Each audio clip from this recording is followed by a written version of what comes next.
Umiiyak ako kasi iniisip ko kung ano nang mangyayari kay mag-aalis ako kasi kung may mag-aalaga ba sa kanya or kung may mag-aalaga man, ganito ba rin yung pagka-alaga sa kanya.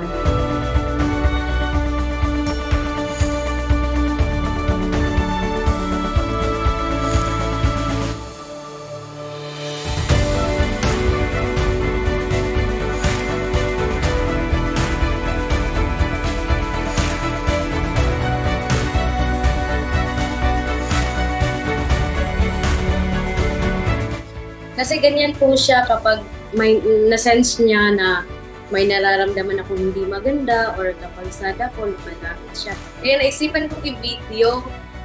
Ito ko yung camera ko. Tapos yun nga, lumapit siya. Pero hindi ko akalain na umiiyak din siya.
Alagaan niyo ng maayos.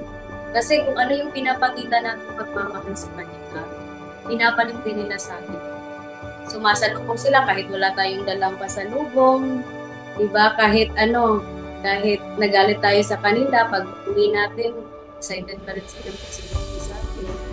Alagaan niyo po ng maayos yung mga alaga. Maiksi lang kasi yung buhay nila dito sa mundo.